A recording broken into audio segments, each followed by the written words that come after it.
Halo, shalom teman-teman yang terkasih dalam nama Tuhan Yesus, dimanapun teman-teman berada. Kiranya kasih dan penyertaan Tuhan selalu beserta kita, amin. Tidak terasa kita sudah sampai di minggu terakhir bulan Maret dan mungkin kita merasa waktu begitu cepat berlalu, tapi ada satu hal yang harus kita selalu ingat bahwa kasih setia Tuhan dalam hidup kita tidak pernah berlalu. Sebelum kita puji Tuhan, mari kita mengambil saat teduh, kita arahkan hati dan pikiran kita kepada Tuhan. Kita mulai saat teduh.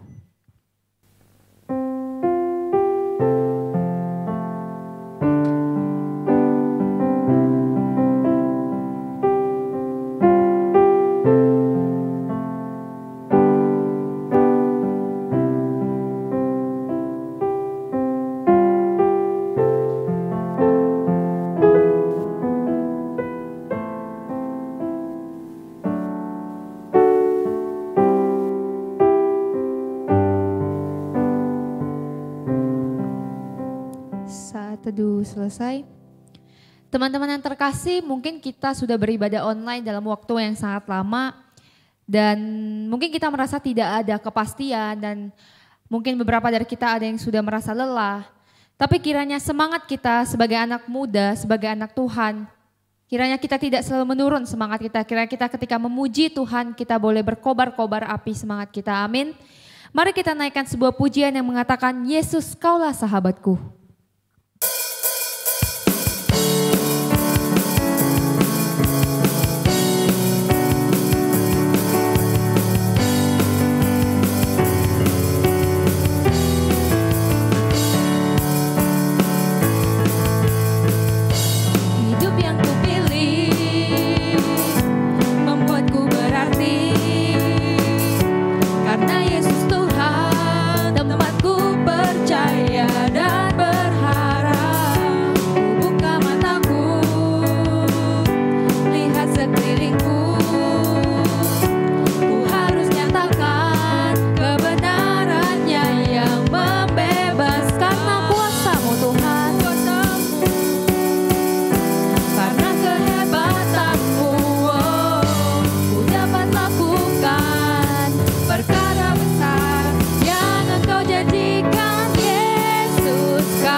Mari kita masuk ke dalam doa pengakuan dosa.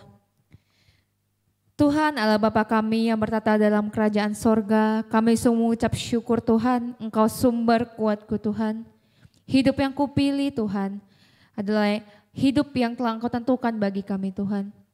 Mungkin di sepanjang minggu ini Tuhan, mungkin di sepanjang bulan ini, hingga di sepanjang awal tahun ini ya Tuhan. Seringkali kami menyakiti hati-Mu ya Tuhan.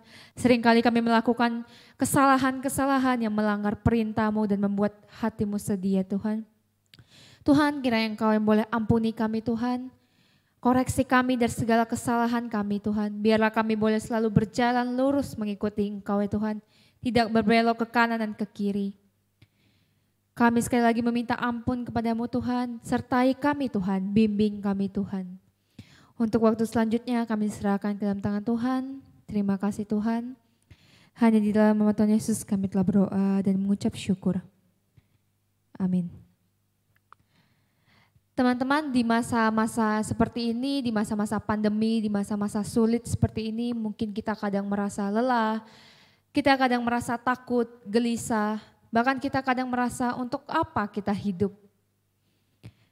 Teman-teman, kita harus ingat bahwa Tuhanlah alasan kita hidup. Lebih banyak berharap dan bersandarlah kepada Tuhan dan jadikan Tuhan sebagai alasan kenapa kita ada hari ini. Mari kita naikkan pujian, Engkau alasan selama aku hidup.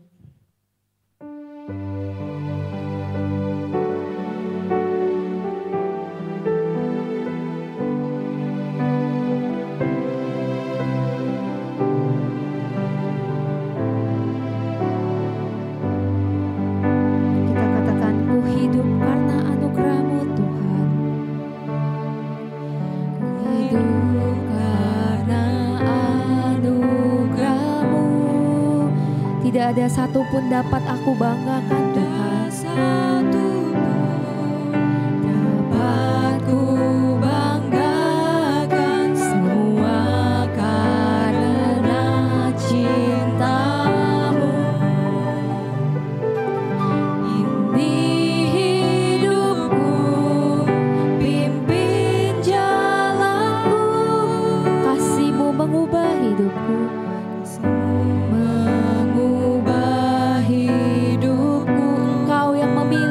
Tuhan, Kau memilihku, selamatkan hidupku, semua karena cintamu. Ini hidupku, pimpin jalanku. Yesus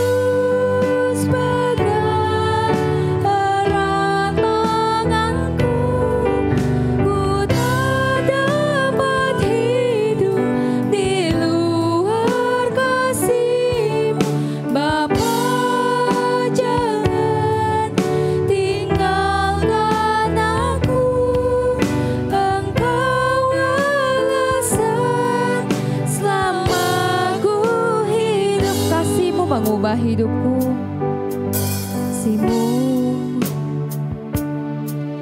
kasih-Mu mengubah hidupku. Kau memilihku, selamatkan hidupku, semua karena cinta-Mu.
Benar Tuhan, Engkau alasan selama kami hidup.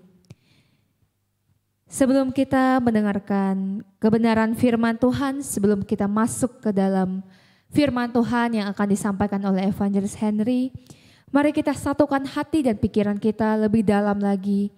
Kita mau katakan, Tuhan, aku rindu ya Tuhan. Tuhan aku siap. Kita naikkan sebuah pujian yang mengatakan, Tuhan aku rindu.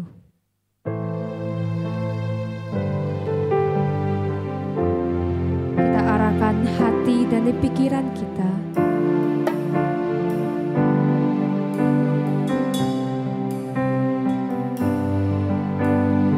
Tuhan aku rindu, Tuhan aku siap Tuhan. Tuhan aku siap,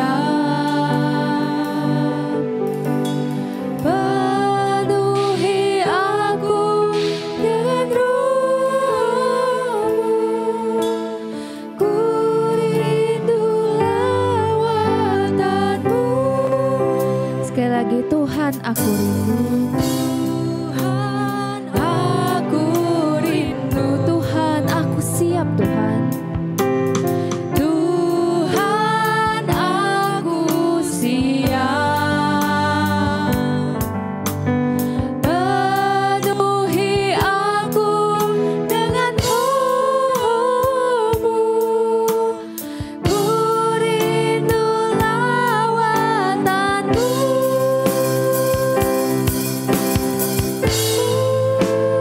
Rindukan Kau hadir di sini saat ini Tuhan.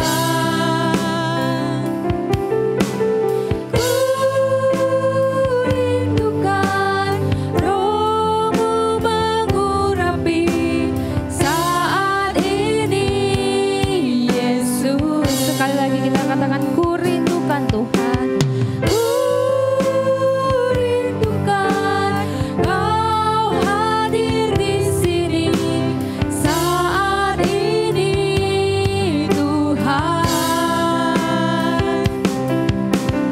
Ku rindukan Roh-Mu mengurapi saat ini Yesus. Untuk waktu selanjutnya saya akan serahkan kepada Evangelis Henry. Untuk Evangelis Henry, waktu dan tempat dipersilakan. Shalom, teman-teman, rekan-rekan remaja pemuda yang Tuhan Yesus kasihi. Saat ini kita akan mendengarkan dan merenungkan bagian firman Tuhan.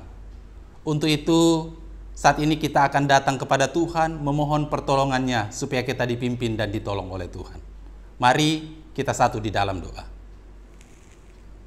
Kami penuh dengan ucapan syukur oleh karena Engkau yang adalah Allah dan Tuhan kami. Allah yang memimpin dan menyertai kehidupan kami dalam segenap situasi kehidupan yang kami hadapi. Kami bersyukur bahwa Engkau Allah yang telah memilih dan memanggil kami dengan nama kami masing-masing, untuk kami dipersekutukan di dalam Kristus Yesus, di dalam keluarga kerajaan Allah. Kami bersyukur ya Tuhan, hari ini kami boleh bersekutu dan kami akan merenungkan firman-Mu.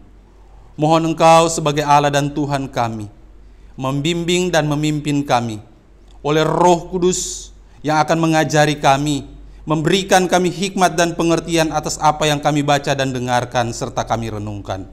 Sehingga melaluinya kami boleh mengenal Engkau, mengenal akan siapa Engkau sebagai Allah dan Tuhan kami dan siapa kami di hadapan-Mu.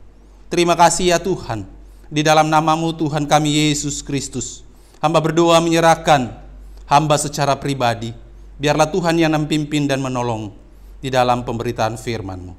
Terpujilah Tuhan, di dalam nama-Mu kami berdoa. Amin.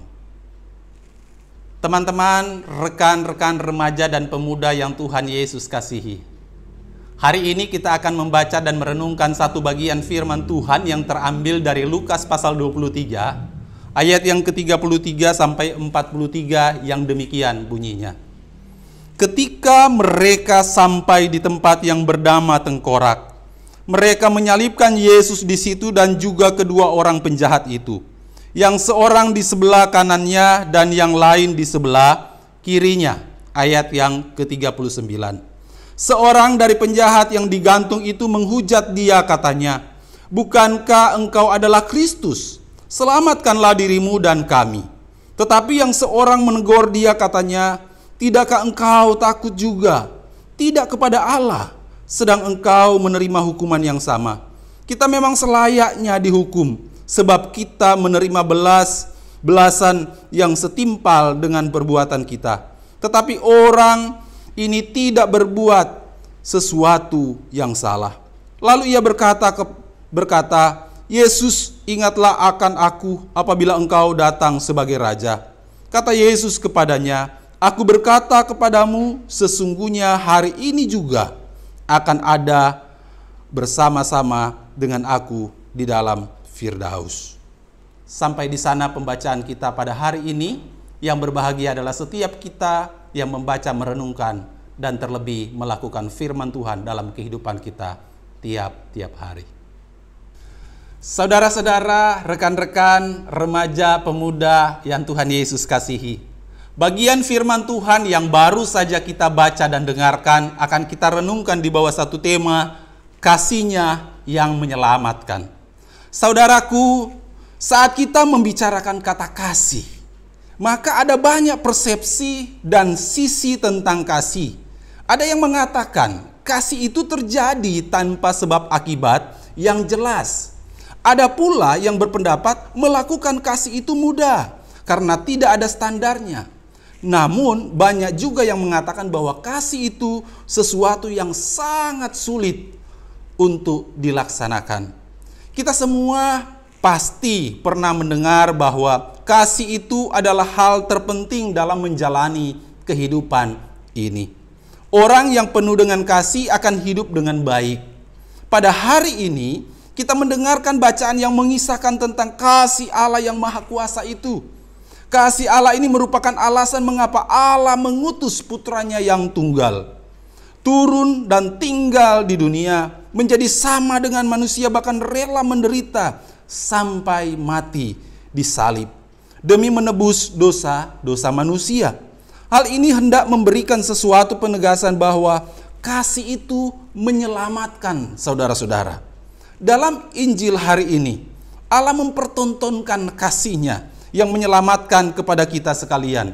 Melalui bagian ini, kita belajar bahwa pertama, kasih yang menyelamatkan adalah kasih yang rela berkorban. Bukti kasih Allah yang sesungguhnya telah dinyatakan dengan kehadiran Yesus Kristus di dunia, saudara-saudara. Tujuannya supaya semanusia yang telah kehilangan kemuliaan bisa memperoleh keselamatan. Sama seperti banyak orang yang berkorban demi seseorang yang mereka kasihi. Allah di dalam surat Paulus kepada jemaat di Roma menyatakan demikian. Karena waktu kita masih lemah, Kristus telah mati untuk kita orang-orang durhaka pada waktu yang ditentukan oleh Allah. Sebab tidak mudah seorang mau mati untuk orang yang benar. Tetapi mungkin untuk orang yang baik ada yang berani mati. Akan tetapi Allah menunjukkan kasih-Nya kepada kita oleh karena Kristus telah mati untuk kita ketika kita masih berdosa. Roma pasal 5 ayat 6 sampai yang ke-8. Inilah kasih yang sesungguhnya yang telah turun meninggalkan segala kemuliaan, mengambil rupa seorang hamba hanya untuk menyelamatkan umat-Nya yang terhilang. Allah rindu kita semua memahami betapa lebar, betapa panjang, tinggi dan dalamnya kasih Allah. Dan kasih-Nya itu telah melampaui pengetahuan kita. Sungguh luar biasa kasih Allah terhadap dunia ini, sehingga Dia mengaruniakan anaknya yang tunggal, agar setiap orang yang percaya kepadanya tidak binasa, melainkan beroleh hidup yang kekal. Bisakah saudaraku, remaja, pemuda yang Tuhan Yesus kasihi, bayangkan bagaimana jika kita mengorbankan anak yang sangat kita kasihi untuk orang yang telah berlaku jahat terhadap kita? Bukankah ini kasih yang sempurna dari Allah? Kasih Allah yang menyelamatkan. Saudaraku, remaja pemuda yang Tuhan Yesus kasihi, seorang begal biasanya mengancam korbannya dengan berkata, harta atau nyawa. Semua orang yang pernah mengalami pembegalan rata-rata memilih harta mereka yang rela mereka serahkan kepada pembegal. Mereka lebih menyayangi nyawa daripada harta mereka. Hal ini wajar, teman-teman, karena para korban ingin mempertahankan hidup mereka. Tetapi ada orang-orang yang rela mengorbankan hidup mereka demi orang yang mereka kasihi. Bagi mereka, asal orang yang mereka kasihi selamat tidak menjadi masalah jika mereka harus mati. Misalkan, ya, sepasang suami istri dan seorang anak mereka sedang naik kapal dan kapal itu tenggelam dan sekoci-sekoci yang dinaiki para penumpang sudah tidak muat lagi. Kebetulan, teman-teman, istri dan anaknya sudah berada di dalam satu sekoci. Namun si suami tidak berusaha merebut tempat yang sudah diduduki istri ataupun anaknya. Ia memutuskan untuk tidak merebut tempat mereka agar istri dan anaknya selamat. Ia berbuat demikian karena ia amat mengasihi istri dan anaknya. Perihal merelakan nyawa juga berlaku bagi para martir yang mau mengorbankan nyawa mereka demi Yesus yang mereka kasihi, saudara-saudara. Dalam keadaan terancam jiwa mereka karena begitu mengasihi Yesus, mereka rela kehilangan nyawa daripada meninggalkan iman mereka kepada Yesus. Demi Yesus yang mereka kasihi, mereka rela mati karena kematian bagi mereka lebih menguntungkan daripada hidup, tapi melepaskan iman mereka. Kematian sebagai pengorbanan membuat mereka menerima kembali jiwa mereka dari Allah. Hal ini pernah dikatakan oleh Yesus di dalam Lukas pasal 9 ayat 23 sampai ayatnya yang ke-25 yang demikian bunyinya. Setiap orang yang mau mengikut aku, ia harus menyangkal dirinya, memikul salibnya dan mengikut aku. Ia harus menyangkal dirinya, memikul salibnya dan mengikut aku. Selanjutnya, karena siapa yang menyelamatkan nyawanya, ia akan kehilangan nyawanya. Tetapi barang siapa kehilangan nyawanya karena aku dan karena Injil, ia akan menyelamatkan nyawanya. Apa gunanya? Yesus katakan, seorang memperoleh seluruh dunia, tetapi ia kehilangan nyawanya. Saudaraku, remaja pemuda yang Tuhan Yesus kasihi, kita telah mendengar bahwa Allah telah menunjukkan kasih itu dengan berkorban bagi kita ketika kita masih berdosa. Tujuannya agar kita pun bisa mengasihi Dia dan melakukan semua firman-Nya, berkorban baginya, dan kemudian meraih apa yang dijanjikannya. Sebagaimana yang dilakukan para martir. Bagaimana dengan kita? Maukah kita melakukannya, teman-teman? Maukah kita berkorban baginya sebagaimana Ia telah berkorban bagi kita? Kiranya kita dalam persekutuan dengan Roh Kudus mau melakukan dan berkorban baginya. Saudara-saudara yang Tuhan Yesus kasihi. Yang kedua, kasih Allah yang menyelamat adalah kasih yang diberikan bagi mereka yang dipanggil dan dipilihnya. Saudaraku, remaja pemuda yang Tuhan Yesus kasihi. Bagian firman Tuhan yang baru saja kita baca dan dengarkan merupakan sebuah kisah sejarah yang besar. Peristiwa yang benar-benar terjadi, suatu peristiwa sejarah yang sangat penting bagi umat manusia, secara khusus bagi kekristenan. Di mana dalam penyataan ini dikisahkan bahwa kedua penjahat dibawa keluar untuk dieksekusi bersama Yesus. Akhirnya mereka sampai di suatu tempat bernama Bukit Tengkorak. Ketiganya disalibkan di sana. Yesus disalib di tengah, dan dua orang lainnya, satu pribadi yang tanpa salah, satu pribadi yang tak berdosa, disalibkan bersama dengan dua orang penjahat. Dua orang penyamun, orang yang benar-benar pantas untuk disebut sebagai penjahat. Seorang yang di sebelah kanan dan seorang lagi di sebelah kirinya. Yang satu bergabung dengan kerumunan melontarkan ejekan, hinaan kepada Yesus. Sementara yang lain mengakui ketidakbersalahan Yesus sepenuhnya. Ketika seorang penjahat pergi ke kematian sambil mengejek Yesus, yang lain tersadar akan realitas spiritual di balik peristiwa mengerikan ini. Raja yang tidak bersalah dan sedang sekarat karena dosa umat manusia. Permohonan belas kasihan pria itu terjawab. Yesus mengampuni penjahat yang sekarat ini sama seperti Dia telah mengampuni semua orang yang terlibat di dalam penyalipannya. Penyalipan, saudara-saudara, adalah metode pembunuhan yang mengerikan. Itu menyebabkan rasa sakit yang paling mungkin bagi korban sebelum kematiannya yang tak terhindarkan. Penyalipan adalah bentuk eksekusi yang ditakuti dan memalukan. Itu dirancang untuk memperpanjang rasa sakit yang mengerikan. Namun kita harus ingat, teman-teman yang diberkati dan dikasihi Tuhan, di dalam peristiwa inilah Allah mempertontonkan kasih-Nya. Di dalam peristiwa inilah Allah membuktikan apa yang Ia nyatakan kepada kita, bahwa Dia membenci dosa, sekaligus Dia mengasihi umat pilihan-Nya. Seringkali dikatakan bahwa penjahat di kayu salib itu tidak membuktikan imannya. Tetapi kesaksian yang dia berikan untuk Yesus di saat-saat terakhir hidupnya adalah salah satu bukti iman yang paling jelas di dalam Alkitab. Keyakinan di dalam hatinya diungkapkan melalui bibirnya. Dia berbicara kepada rekannya terlebih dahulu dan kemudian kepada Yesus. Dia mengungkapkan penolakannya atas ejekan itu dengan berseru, "Apakah kamu tidak takut akan Tuhan? Kita dihukum dengan adil karena kita mendapatkan apa yang pantas dilakukan oleh perbuatan kita. Tapi pria ini tidak melakukan kesalahan apapun." Dapat dikatakan bahwa ketidakadilan dari seluruh penyalipan dirangkum dalam komentar singkat ini, saudara-saudara. Orang lain mati dengan adil, tetapi Yesus digantung di kayu salib sebagai masalah ketidakadilan. Mengolok-olok Yesus berarti mendukung ketidakadilan yang paling buruk. Mereka yang takut akan Tuhan sebaiknya menyadari apa artinya mengejek Dia. Kemudian dengan kata-kata yang penuh iman, penjahat itu berpaling kepada Yesus. Dia berkata demikian, "Yesus, ingatlah akan aku apabila Engkau datang sebagai Raja." Pria ini meskipun hidup penuh dosa datang kepada Yesus dan mencari pengampunan di saat-saat terakhir hidupnya. Dia mengakui kesalahannya dan menyerahkan dirinya pada belas kasihan dan kekuatan penyelamatan Yesus.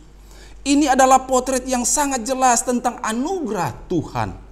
Jawaban Yesus memberi pria itu lebih dari yang dia harapkan dalam hal penerimaan. Pencuri itu berharap suatu hari nanti dia akan ambil bagian dalam pemerintahan Yesus.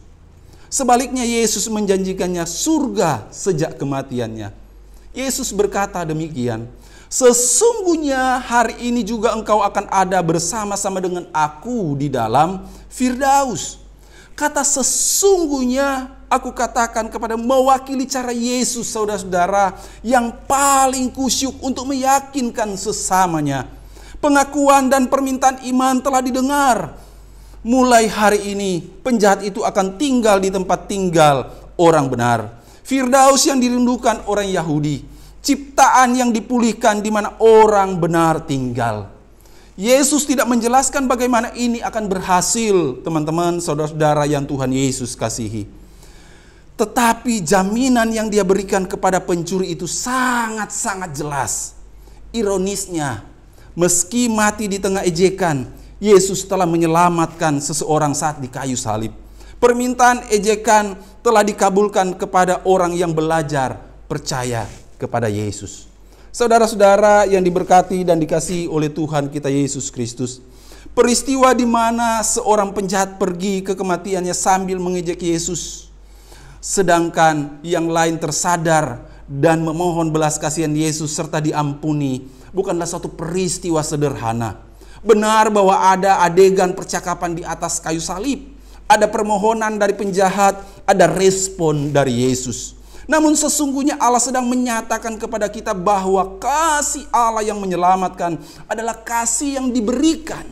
Kasih yang diperuntukkan bagi mereka yang dipanggil dan dipilihnya.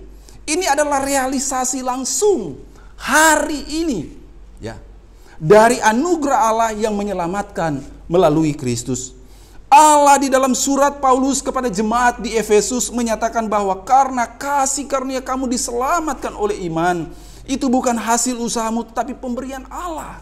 Efesus pasal 2 ayat 8. Di dalam bagian lain Allah menyatakan melalui surat Paulus kepada jemaat Efesus bahwa terpujilah Allah dan Bapa Tuhan kita Yesus Kristus yang dalam Kristus telah mengaruniakan kepada kita segala berkat rohani di dalam sorga. Di dalam Dia Allah telah memilih kita sebelum dunia dijadikan, supaya kita kudus dan tak bercacat di hadapannya. Dalam kasih Ia telah menentukan kita dari semula oleh Yesus Kristus untuk menjadi apa? Menjadi anak-anaknya, sesuai dengan kerelaan kehendak-Nya, supaya terpujilah kasih karunia-Nya yang mulia, yang dikaruniakannya kepada kita di dalam Dia yang dikasihinya. Sebab di dalam Dia dan oleh darah-Nya kita beroleh penebusan, yaitu melalui darah Tuhan Yesus, yaitu pengampunan dosa menurut kekayaan kasih karunia-Nya yang dilimpahkannya kepada kita. Saat Dia berbicara penjahat di kayu salib, ini menunjukkan bahwa Dia memahami apa yang sejauh ini tidak dipahami manusia tentang Yesus. Dia tahu bahwa Yesus tidak melakukan kesalahan. Dia juga tahu bahwa kematian Yesus entah bagaimana akan membawa Dia ke dalam kerajaan-Nya. Permohonannya agar Yesus mengingatnya adalah caranya mengakui iman kepada Yesus. Yesus menerima penjahat sama seperti Dia telah menerima pemungut pajak, wanita berdosa, orang Samaria, dan semua orang lain sepanjang pelayanannya. Keinginannya untuk mencari dan menyelamatkan yang terhilang terlihat bahkan di saat-saat terakhirnya. Saudaraku, remaja pemuda yang Tuhan Yesus kasihi, Tuhan mengampuni orang-orang berdosa yang dipanggil dan dipilih-Nya, sementara yang tidak dipanggil dan dipilih-Nya tidak termasuk di dalam berkat. Yang perlu dilakukan adalah datang kepada-Nya, saudaraku, akui dosa-dosamu dan bertobat. Kisah ini memberitahu kita di atas segalanya bahwa tidak ada kata terlambat untuk berbalik kepada Kristus. Selama jantung masih berdetak, undangan Kristus masih ada. Karena kasih-Nya yang menyelamatkan tidak akan pernah tidak dialami oleh orang yang dipanggil dan dipilih-Nya dari semula. Tuhan Yesus memberkati kita sekalian. Mari kita satu di dalam doa. Bapa di dalam surga, kami mengucap syukur karena pada saat ini Engkau menyatakan kepada kami bahwa Engkau Allah yang telah rela mati untuk kami. Engkau Allah yang telah rela berkorban untuk kami boleh diselamatkan. Kami boleh diperdamaikan dengan Allah. Dan itu adalah bukti kasih-Mu yang menyelamatkan. Terima kasih ya Tuhan. Dan pagi hari ini juga Engkau ingatkan kepada kami melalui bagian firman Tuhan yang kami baca dan kami renungkan, bahwa kasih-Mu yang menyelamatkan itu adalah kasih yang diperuntukkan bagi setiap kami yang dipilih dan dipanggil oleh Engkau ya Allah dan Tuhan kami. Bagi setiap kami yang telah dipilih dan dipanggil dari semula di dalam Kristus Yesus. Bukan oleh karena kami, tapi oleh karena Engkau Allah yang berkehendak. Terima kasih ya Tuhan atas pilihan-Mu atas kami. Terima kasih di mana Engkau telah menetapkan kami untuk boleh menerima kasih yang menyelamatkan melalui Kristus Yesus Tuhan. Tolonglah kami ya Tuhan, kami yang masih jauh daripada-Mu untuk mau datang kepada-Mu, mengaku dosa-dosa kami, dan mau menjadikan Engkau sebagai Tuhan dan Juru Selamat.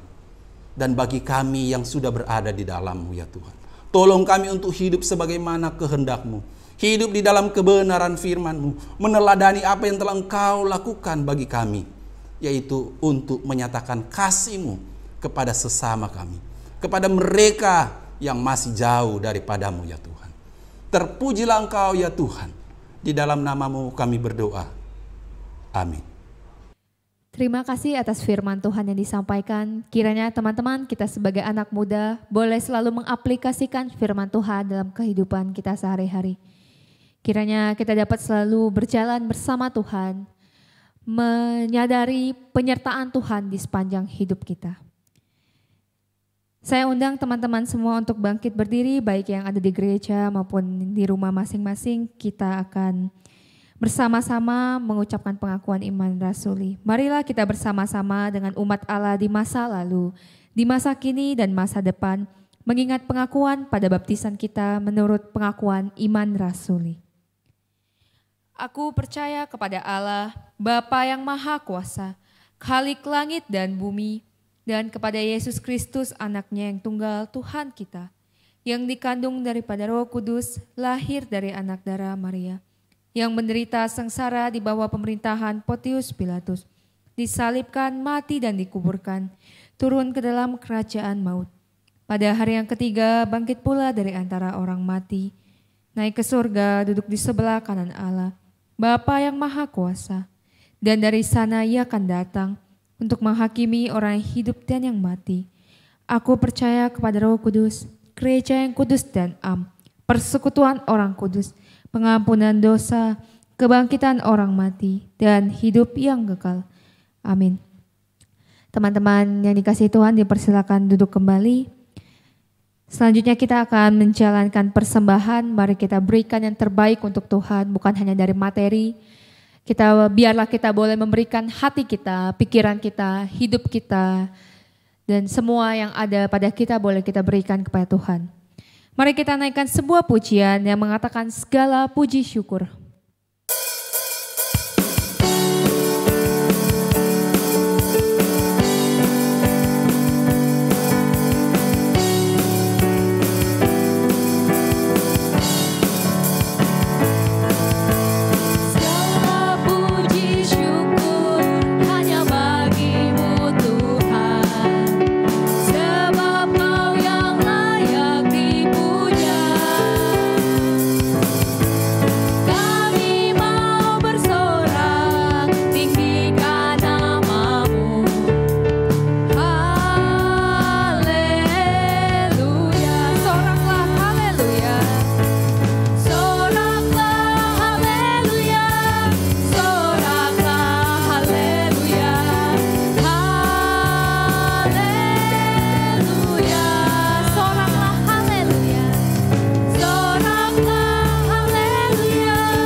Benar Tuhan, soraklah haleluya kepadamu. Mari kita masuk ke dalam doa persembahan.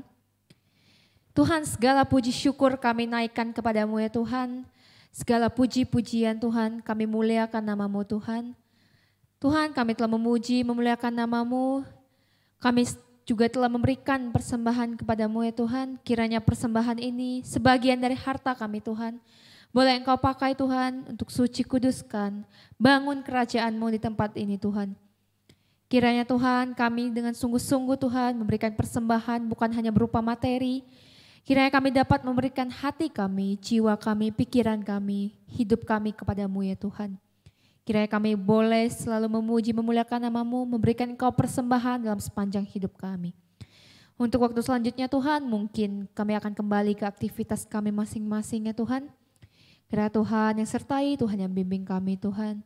Kiranya kami boleh selalu mengikuti Engkau ya Tuhan. Kiranya kami boleh selalu ada di dalam Engkau ya Tuhan. Terima kasih Tuhan, hanya di dalam nama Tuhan Yesus kami telah berdoa dan mengucap syukur. Amin. Selamat pagi Jemaat Youth GKI Bungur Pos Salam Sutra, dan siswa-siswi St. John. Nama saya Nicole Kristal dari pengurus Komisi Remaja GKI Bungur, dan hari ini kita akan menyimak warta pada Minggu tanggal 28 Maret 2021. Warta yang pertama, kami mengucapkan selamat datang kepada teman-teman yang baru bergabung hari ini dalam ibadah Youth GKI Bungur. Jika teman-teman belum memiliki tempat ibadah yang tetap, kami mengundang untuk bergabung dengan kami dalam ibadah mingguan Youth setiap hari Minggu jam 10 pagi. Warta yang kedua, kami berterima kasih untuk setiap teman-teman yang sudah melayani dalam ibadah minggu ini, juga kepada Evangelis Henry Sumual yang sudah membawakan firman Tuhan pada hari ini. Kiranya Tuhan memberkati pelayanan teman-teman sekalian. Warta yang ketiga, untuk teman-teman remaja, minggu ini kita tidak ada PA karena bertepatan dengan hari Jumat Agung. Mari kita memakai waktu ini untuk beribadah dan menikmati kasih-Nya dengan penuh syukur. Ingatlah bahwa anugerah-Nya sangat besar di dalam hidup kita. Warta yang keempat, untuk teman-teman pemuda, mari bergabung dalam Komsel Komisi Pemuda setiap hari Selasa jam 7 malam lewat Zoom meeting. Link Zoom akan dibagikan sebelum Komsel dimulai. Bagi teman-teman yang tidak mendapatkan link, dapat menghubungi teman-teman dari pengurus pemuda. Jangan lupa bergabung ya teman-teman. Warta yang kelima dan yang terakhir, kami juga mengucapkan selamat ulang tahun kepada teman-teman yang berulang tahun pada minggu ini.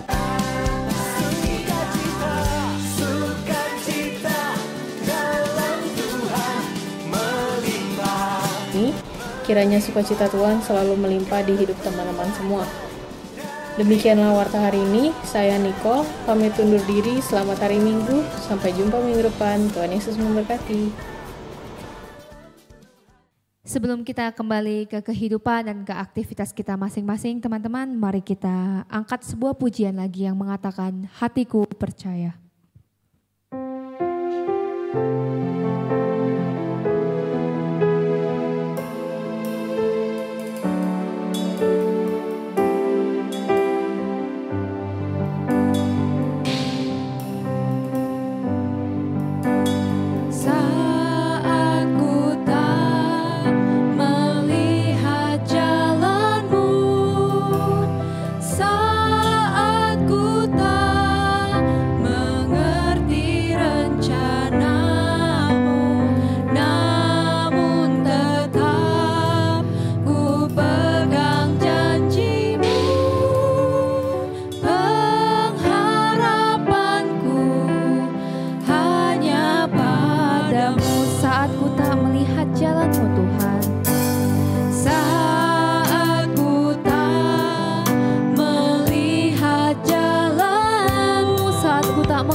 Katakan hatiku percaya. Kami katakan hati kami percaya Tuhan. Hatiku percaya.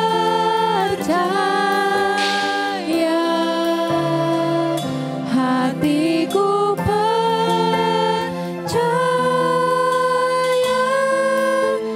Selalu ku percaya. Selalu ku percaya.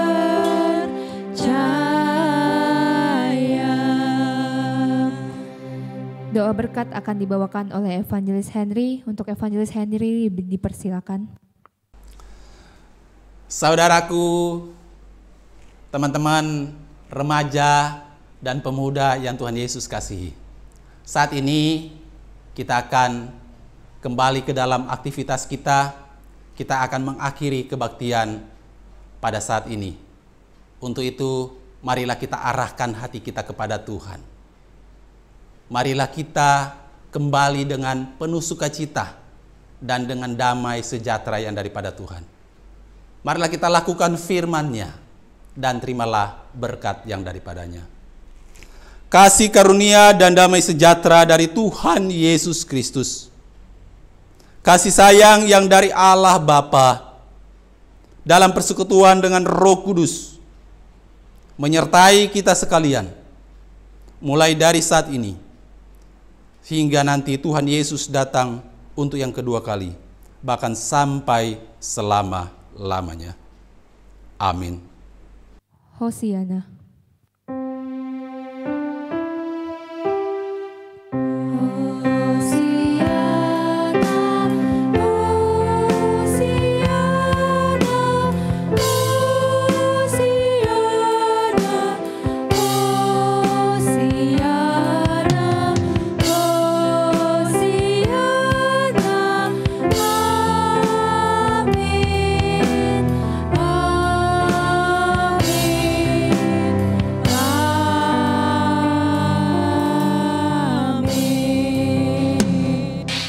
Silakan untuk mengambil saat teduh masing-masing.